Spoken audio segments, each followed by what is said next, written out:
Ukraine के कई टैंकों और हथियारों को एक इलाके में रूसी सेना ने तबाह कर दिया। रूस ने एक लड़ाई का ड्रोन से लिया गया एक वीडियो भी जारी किया, जिसमें जंग के मैदान में एक के बाद एक कई धमाके होते दिखाई दिए। इसके बाद वहां से रोशनी के साथ धुएं का गुबार आसमान की तरफ उठता दिखा। ये हमला यूक्रेन के एक सैन्य ठिकाने को टारगेट कर किया गया था, जिसमें यूक्रेन के कई होवित्जर तोप और बख्तरबंद गाड़ियां तबाह हो गईं।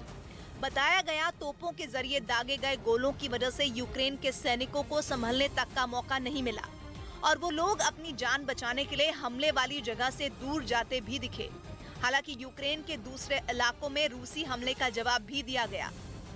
जमीन पर हुई सीधी लड़ाई में कई जगह रूस के फौजियों को पीछे हटना पड़ा। हालांकि हवाई हमले का रूस यूक्रेन में लगातार तबाही मचा रहा है। वहीं जंग में रूस के सामने यूक्रेन के सैनिक ने घुटने टेकने शुरू कर दिए हैं। रूस का दावा है कि इस बार यूक्रेन के जवानों ने मारिउपोल इलाके में सरेंडर किया और इसी से जुड़े एक वीडियो में कई जवान हाथ ऊपर करते हुए आगे बढ़ते नजर आए। कहा गया कि ये यूक्रेन के सैनिक हैं, जिन्होंने जंग में अपने हथियार डाल दिए। सरेंडर करने के बाद जेलेंस्की के जवान वहां खड़ी एक बस में बैठते नजर आए, फिर उन्हें वहां से दूसरी जगह भेज दिया गया। इसके अलावा वहां यूक्रेन के कुछ घायल जवान भी दिखे, जिन्हें रूसी सैनिक एक टूटी इमारत से स्ट्रेचर और कंधे पर उठाकर बाहर ले आए। रूस के रक्षा मंत्रालय का दावा है कि इस इलाके में अब तक 1000 से ज्यादा यूक्रेन के जवान सरेंडर कर चुके हैं। इनमें 162 अधिकारी और 47 महिला जवान शामिल हैं। उधर मारिउपोल पर कब्जा करने के लिए रूसी सेना ने अपनी पूरी ताकत झोंक दी है। दावा है कि चेचन लड़ाकों की मदद से पुतिन के सैनिकों ने मारिउपोल के ज्यादातर इलाकों को अपने कब्जे में ले लिया है और जो बाकी बचे हिस्से हैं उनके लिए जंग जारी है। रूस जल्द से जल्द मारिउपोल पर पूरी तरह अपना कंट्रोल चाहता है, जिसके लिए उन इलाकों में बड़ी संख्या में टैंक और बख्तरबंद गाड़ियां भेजी गईं, जहां यूक्रेन के सैनिकों ने अभी तक हार नहीं मानी है। यानी मारिउपोल के उन जगहों पर जहां भीषण युद्ध जारी है, वहां रूसी सेना अपनी ताकत बढ़ाने में जुटी है, ताकि बमों और मिसाइलों के ताबड़तोड़ हमलों से यूक्रेन की सेना घुटने टेकने पर मजबूर हो जाए। वहां से सामने आई एक तस्वीर में रूसी सैनिक एक इलाके में पहुंचकर जंग की तैयारी करते दिखाई दिए। वो अपने टैंकों में भारी मात्रा में गोला बारूद भरते नजर आए। उन सभी टैंकों पर जेड के निशान दिखे। इस बीच राष्ट्रपति व्लादिमीर पुतिन दुनिया को रूस की ताकत दिखाने के लिए एक बार फिर परमाणु अटैक वाली न्यूक्लियर अटैची के साथ दिखाई दिए और इस दौरान उनके साथ बेलारूस के राष्ट्रपति लुकाशेंको भी मौजूद थे। और ये दूसरा मौका है जब पुतिन परमाणु अटैची के साथ दिखाई दिए। वो बेलारूस के राष्ट्रपति लुकाशेंको के साथ हेलीकॉप्टर से रूस के पूर्वी किनारे पर मौजूद वसोचनी में बने स्पेस सेंटर पहुंचे थे। स्पेस स्टेशन पहुंचने के बाद जैसे ही दोनों नेता हेलीकॉप्टर से बाहर निकले, रूस का एक अधिकारी पहले से ही परमाणु अटैची के साथ वहां खड़ा दिखाई दिया। बाद में दोनों नेता स्पेस स्टेशन की तैयारियों को परखने के लिए आगे बढ़ गए। इस दौरान पुतिन की दाईं तरफ रूस का वो अधिकारी उस न्यूक्लियर अटैची के साथ चलता नजर आया, जिसे देखकर ये मतलब निकाला जा रहा है कि आने वाले दिनों में पुतिन कभी भी यूक्रेन पर परमाणु हमले का आदेश दे सकते हैं। कई बार पश्चिमी मीडिया भी ये दावा कर चुकी है कि रूस यूक्रेन पर न्यूक्लियर अटैक कर सकता है। और अगर ऐसा हुआ तो तीसरा विश्व युद्ध शुरू होने में देर नहीं लगेगी।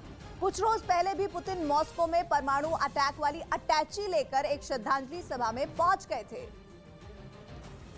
और ये श्रद्धांजलि सभा रूस के एक बड़े राजनेता वोलोदिमीर ज़िरोनोवस्की की थी। ये वही नेता हैं जिन्होंने यूक्रेन पर रूसी हमले की तारीख पहले ही बता दी थी, जिसके बाद रूसी राष्ट्रपति पुतिन उनसे नाराज तक हो गए थे। हालांकि बाद में 75 साल के ज़िरोनोवस्की की कोरोना से मौत हो गई, लेकिन इसके बाद भी पुतिन उनकी श्रद्धांजलि सभा में पहुंचे। इस दौरान उनके हाथों में गुलदस्ता दिखा, लेकिन उनके साथ चल रहे एक अधिकारी के पास परमाणु अटैची दिखाई दी। बाद में पुतिन ने ज़िरोनोवस्की के पार्थिव शरीर के पास गुलदस्ता रखा और फिर उन्हें झुककर श्रद्धांजलि दी। इस दौरान पुतिन थोड़े भावुक और तनाव में भी नजर आए थे। मतलब पुतिन ने अपने तेवर दिखा दिए। उन्होंने बिल्कुल साफ कर दिया कि रूस अपने कदम पीछे खींचने वाला नहीं, यूक्रेन का युद्ध भी नहीं थमेगा और रूस जंग का अपना मकसद भी हासिल करके रहेगा। पुतिन ने अमेरिका समेत तमाम पश्चिमी देशों को सीधी धमकी दी है कि अगर उन्होंने यूक्रेन में रूस का खेल बिगाड़ने की कोशिश की तो वो बचेंगे नहीं। लेकिन पुतिन ने सबसे बड़ा आरोप तो ये लगाया है कि यूक्रेन की जंग के लिए अमेरिका जिम्मेदार है। क्योंकि अमेरिका ही यूक्रेन को रूस के खिलाफ मोहरा बना रहा था और इसीलिए रूस को अपनी सुरक्षा के लिए मजबूरी में जंग का रास्ता चुनना पड़ा। इतना ही नहीं, अमेरिका और उसके साथी देश रूस पर सख्त प्रतिबंध लगाकर उसकी कमर तोड़ने के जो दावे कर रहे हैं, पुतिन ने उन्हें भी सिरे से नकार दिया। पुतिन ने दो टूक कहा कि प्रतिबंधों से उसका तो कुछ नहीं बिगड़ा, लेकिन अगर प्रतिबंध नहीं हटे तो बाकी दुनिया जरूर भूखी मरेगी। वहीं पश्चिमी मीडिया ने दावा किया कि चर्निव के एक इलाके में रूसी सैनिकों ने गलती से अपने ही काफिले की गाड़ियों को उड़ा दिया। इससे जुड़ा एक वीडियो भी जारी किया गया, जिसमें वी निशान वाले टैंक का काफिला शहर में घुसने की कोशिश करता दिखा। सड़क पर कुछ हथियारबंद सैनिक भी दौड़ते नजर आए, लेकिन जैसे ही सैनिकों की टुकड़ी चर्निव के एक इलाके से गुजरी, तभी एक टैंक में जोरदार धमाका हुआ और उसके परखच्चे उड़ गए। यही नहीं, इसके बाद कई और टैंक में भी जोरदार धमाके होते दिखाई दिए। दावा किया गया कि रूस ने गलती से यूक्रेन के सैनिकों पर हमला करने की बजाय अपने ही टैंक को उड़ा दिया। तस्वीरों में जंगल और सड़कों पर कई टैंक जलते दिखाई दिए। जलते टैंक और बख्तरबंद गाड़ियों को दिखाकर ये बताया गया कि रूस ने अपने ही सैनिकों को नुकसान पहुंचाया।